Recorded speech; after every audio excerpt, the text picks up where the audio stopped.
Hi, Lisa. Good morning. My name is Susan Capurso. I'm an end-of-life doula, and I'd like to introduce to you today a wonderful topic that Lisa's going to take the lead on today, and it's relationships after loss. This is a big topic, and we could probably do several videos: relationships with friends, relationships with family, relationships with all kinds of people, work people, you know, it's a big topic, but we're going to touch on it a little bit today. So it's an important topic, and we hope you enjoy our video. Lisa. Good morning, Susan. I'm Lisa Strahs-Lorenc. I'm a bereavement specialist. And yeah, this is one of my favorite topics. You know, we did talk about friendships. We talked about that friends are the family we choose. And of course, we also have family. So this topic is huge because it does cover all the relationships we have. So after that loss, the most important thing that we all know is that life has changed in every way. In everything we do, in every conversation we have, in every way we see life, it has changed. And so we have our significant others, we have our family and people who care about us, and they all are different with us, and we are going to be different with them because now the relationships have changed. Let's just talk about, you know, the loss of a parent for that child. And of course, that's the loss for us of our spouse. Now they're grieving and we're grieving. And so now the dynamics of that relationship, which existed before, is different. My son lived with me, and I found that I leaned on him much more. My daughter was not living with me at the time that my husband died. And there was no question that I needed his help. I needed his guidance. I just needed some support. And he took on that role really quick, but not everybody does. I'll just give you just a quickie example. My husband and I used to go food shopping every week together. And we did that for umpteen years. That was just our habit. That was our part of our life. And when it came to Sunday and the day they went food shopping, I said to Ryan, I don't think I can go. That's what I said to him. And he said, well, then I'll go with you.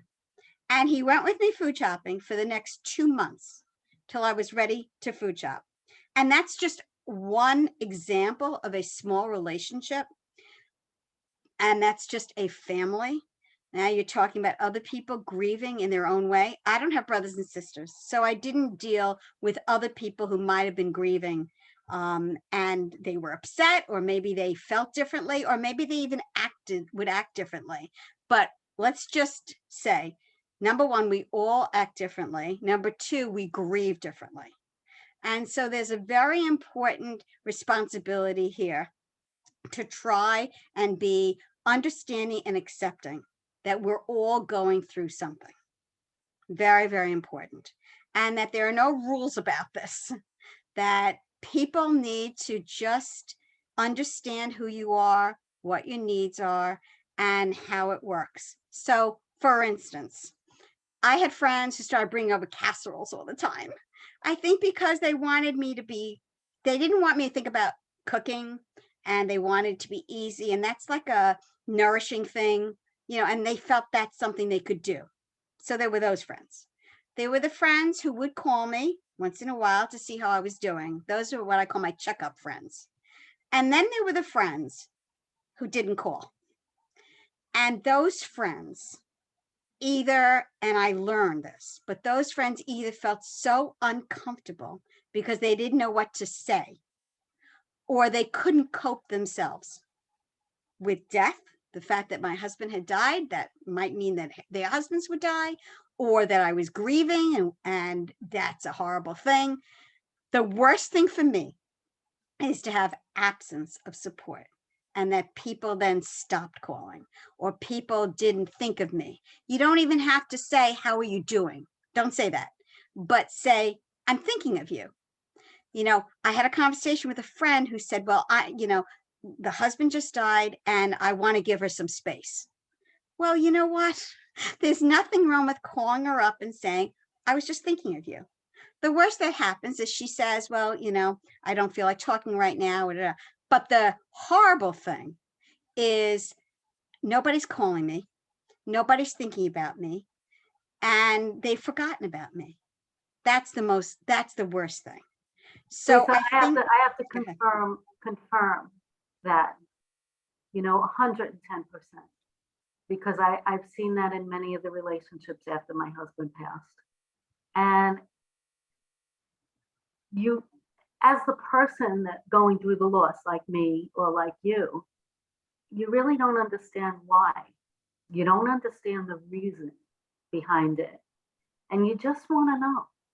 You just want to know. I mean, there are certain relationships still after all these years that I feel like, did I do something wrong? Did I say something wrong? Are you just that uncomfortable that, we're not a couple anymore? It just shocks me. And I don't really understand the real reasons beyond it, Yeah. because I've never been, on the other spectrum. So I haven't had a very close friend lose a spouse. I want to think that, Yes, oh that my you'd be gosh, I different. would be Right. there even more, Right. and bothering them. And okay, if there's nothing I could do, like you just said, you made the Yes. phone call. Yes. So that's the kind of person I think I would be, but many people pull away. Correct. They do. Did you ever ask them, hey, I've really missed hearing from you. And it is different, especially if we're going to talk about a couple and now you're a single person. It is different. And I understand that people see you differently. But, when my mom lost my father, those couples, there were 10 couples together. Those couples still invited her to every single thing that they went to. They included her on trips.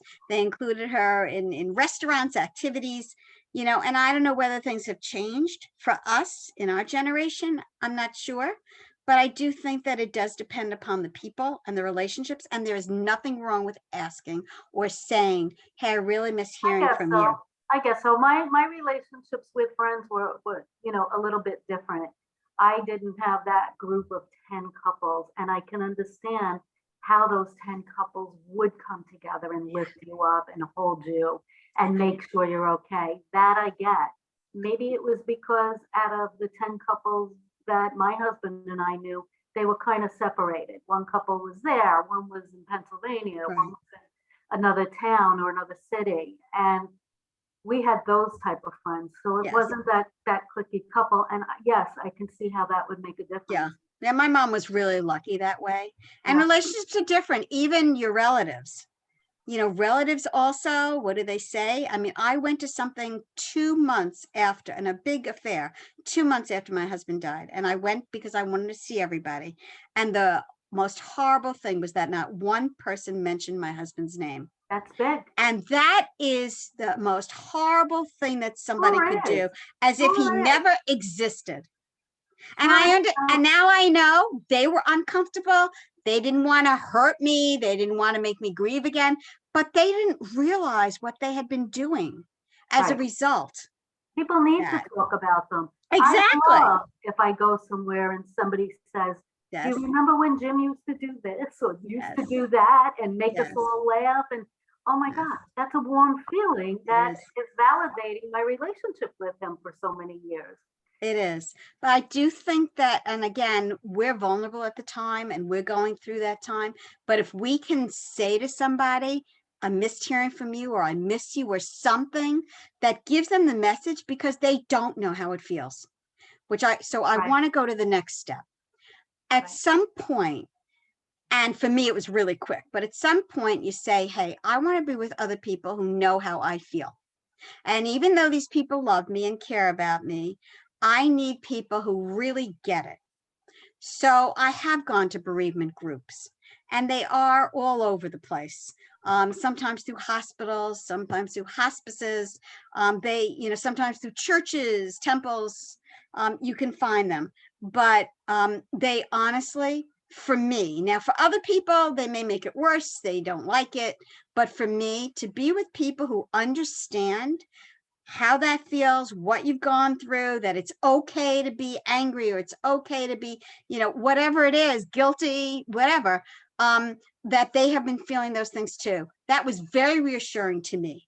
And so for those, whatever it is, 8 weeks or 3 months, or I know some people who are still friends with their support group people, they still actually meet on an ongoing basis. Okay. And the Which, thing with that too is, like you said, the particular one that I went to made it just a more sad experience because everybody wanted to talk about their emergency room experience. And I wasn't healthy and it wasn't healing for me. I was hearing bells and whistles and wanting to cry more and it wasn't healthy. However, what I should have done is tried a different one yes, because there are different groups, there are. right? And there's a different tone in every Yes. group and they Yes. can be healing. Yes. And I've heard that before and I know that not only from you, but Yes. that's something I should have done differently. Yes. And they should be led by someone who absolutely understands group work. Social workers are really good at this. But it could be another psychotherapist who deals with bereavement and stuff. Very important because number one, you don't want people who take over the group.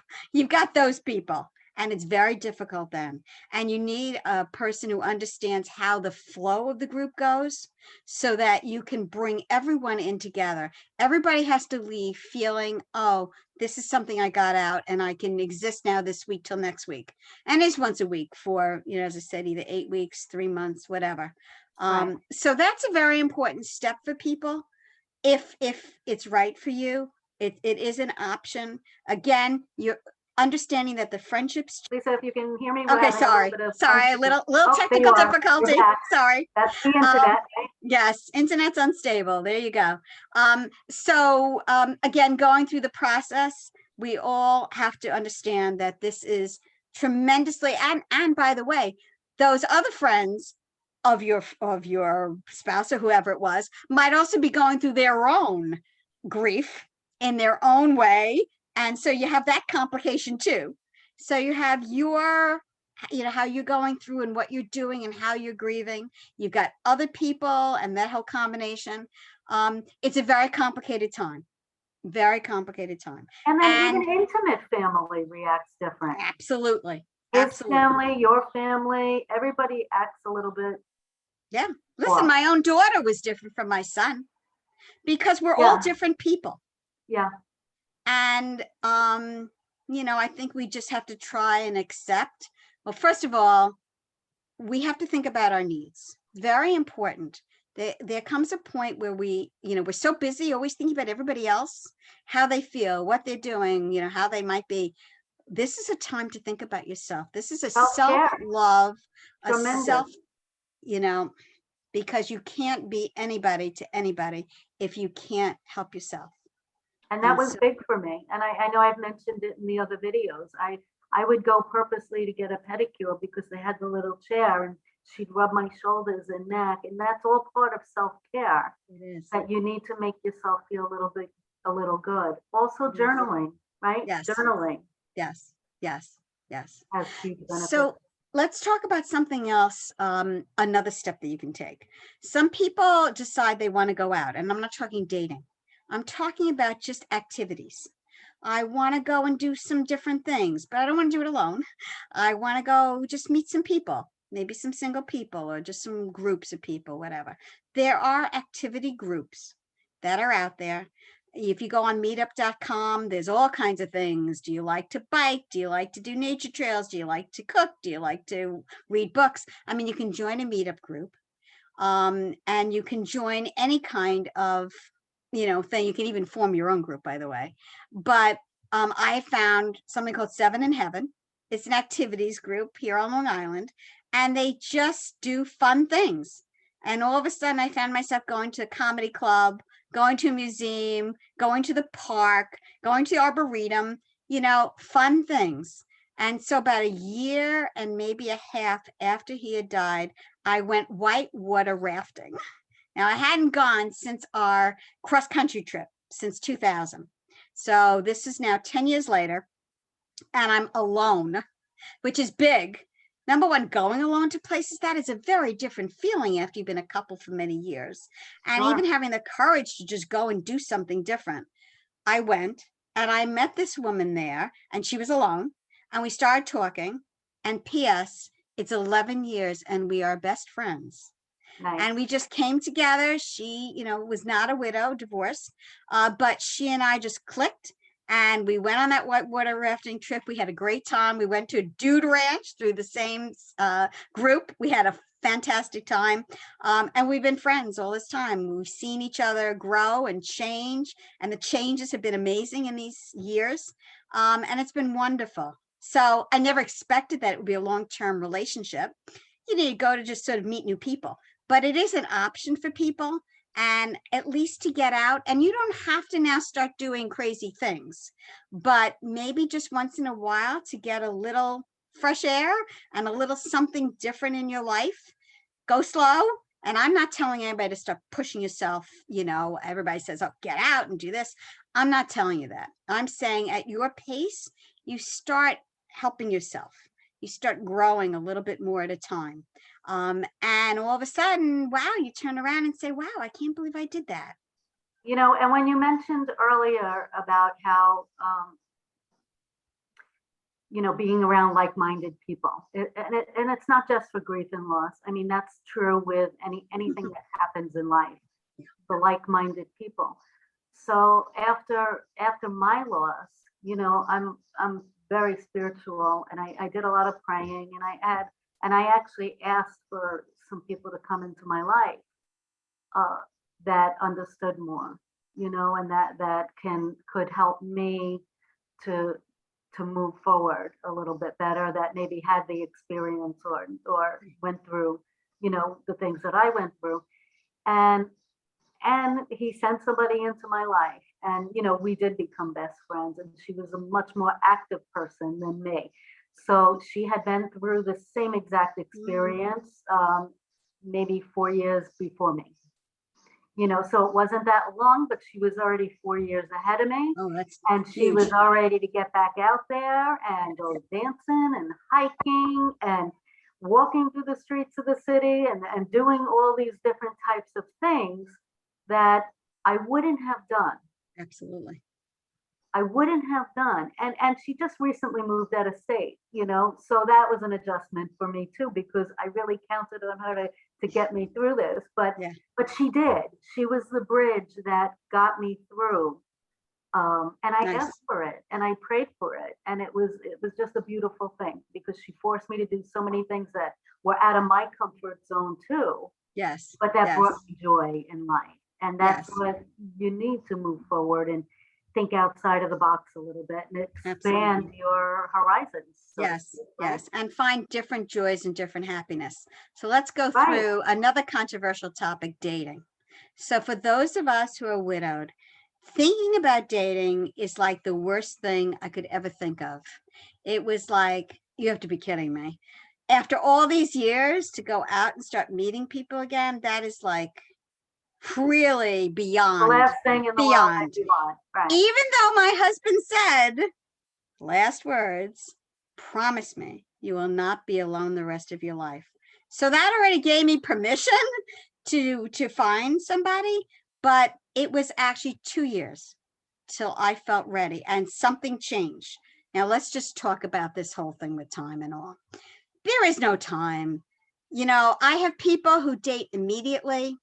I have people who say no and years and whatever, or I'm not interested, I'm not going to, and there's no time. So those people who tell you things, those well-meaning friends who say, it's already been 2 years, don't you think you ought to get, well-meaning people, but no, there is no time frame. There is no arbitrary thing that says thou shalt do something.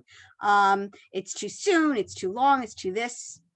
We all need to be careful about those things. We cannot be influenced by people who are well-meaning, who are trying to make you live a better life, but who honestly don't know, don't get it, and shouldn't give any advice. Okay. Just you say to them, thank you for your advice. That's it. And just don't get into it. Don't get involved with it. And there are judgments. There are family judgments. There are friend judgments. And you have to just, you have to ignore them all. because they could really jar you. They really could. And even when you're ready, all right, you're ready now. Now you've got the opinions of your children, you know, you've got other people's, oh, well, maybe that's not the right person for you.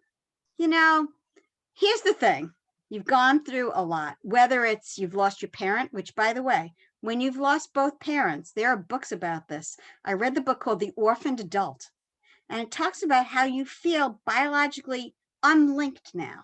You don't have any link to your biology, to your growing up, to your passages. And that's disarming also. That's very difficult because your identity as a son, as a daughter, as a child, even though you were an adult child, is different. So loss is loss. Lisa, I walked the other day with a friend, and she just lost her father a couple weeks ago. And on our walk, she said to me, she started welling up, and the tears you could see coming out, and she says, but I'm an orphan now. And I never heard that term, and this is only the second time that I've heard it with you, and I looked at her and I said, what?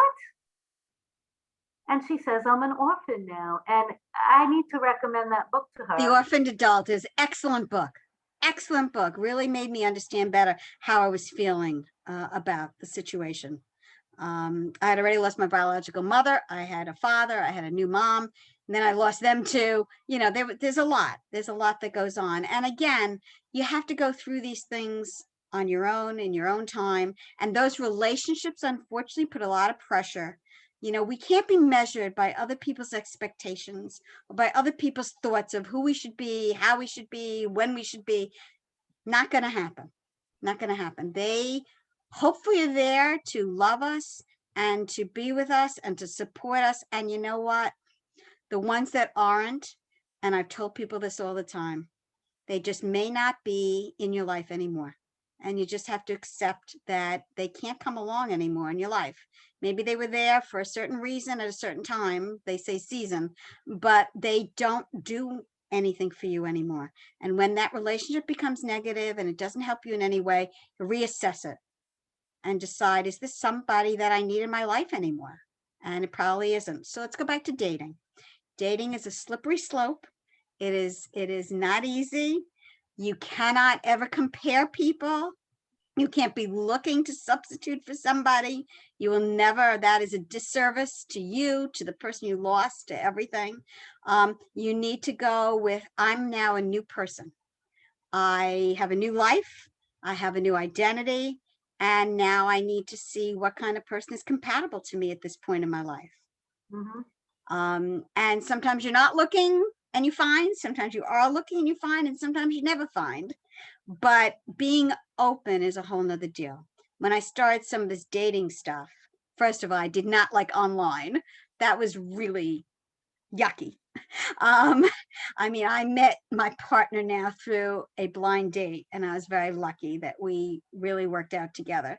But people meet in all different ways. And sometimes when you're not looking, again, it's fine. But again, that relationship now will change the relationship that you might have with your children or with other people in the family, because now that's another new person that you've introduced in your life. So in the end, it circles back to you, to being in touch with you and feeling that you deserve whatever life you want. Obviously, you deserve to be happy, deserve to find the new life that you want. That's why I call it moving on, because you are moving on with your life. We know it can never be the same, and we keep those people in our hearts, and he stays with me everywhere. All the people I lost stay with me all the time through different things. I just celebrated, would have been my 42nd wedding anniversary. And again, I celebrated, I watched movies, and I looked at books, and I, posted on Facebook. That doesn't change anything with my partner now. We're both widows, so we both understand. He just celebrated his anniversary. It would have been 49 years. So it doesn't change what we have, but it shows that we had wonderful marriages, and that's great. That, and to have it again, that's wonderful blessing. So again, understanding that relationships change, understanding that we have changed, understanding that sometimes you have to change things from within. you know, whether that's new friends or the way you were being treated or even telling people, you know, and that's hard for all of us, but even telling people what you want, what you need, what you deserve. We all deserve to be happy. And it's not the life we thought we would have, none of us, but it is our new life. And we deserve to have a wonderful life, no matter how long, no matter what we have left, we deserve it. And our loved ones, all of them, would want that for us.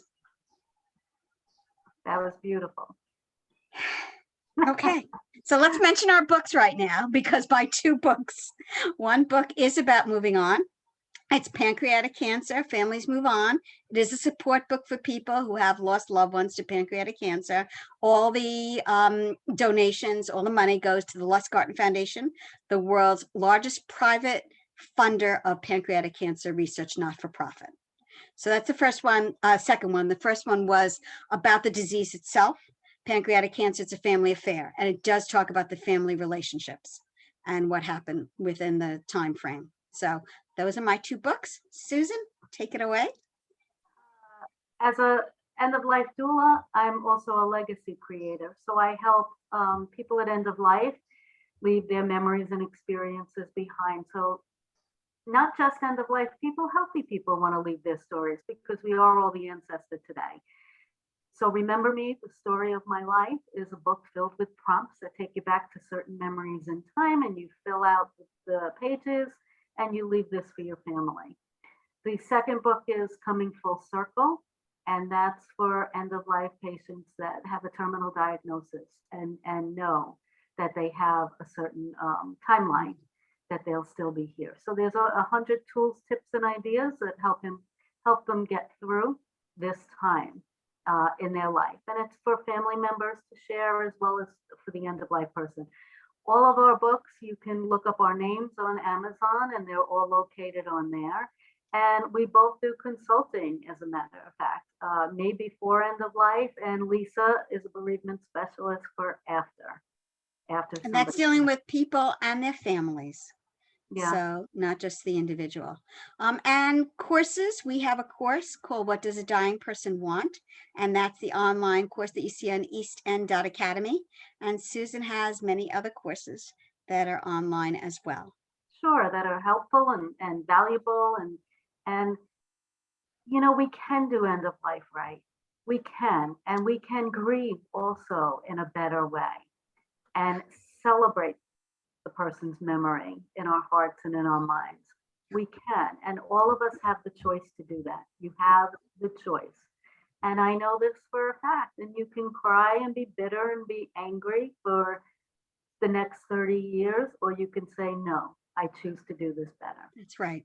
That's right. Absolutely. Well, thank you today, Lisa. Thank you. That was wonderful information. And if anybody has any questions, please reach out to Lisa or I. You see our phone numbers at the top of every video. And let me remind you that if you subscribe to our YouTube video channel, that you will get our ongoing videos. We try to do this every Monday at about noon. We post them in the afternoon. So, you know, we cover all the topics, and it's an informal conversation. We love your comments, want your feedback, and please share with others as well. And by the way, if you have any ideas for a particular topic or subject, we still have a spreadsheet full of different ideas, but you know, it might be something that we're not thinking of, something you need to know, and we'll be happy to put together a video with that. Absolutely. So, thank you for joining us today, and thank you, Lisa. Thank you, Susan. Great seeing you. See you next week. Bye. Bye.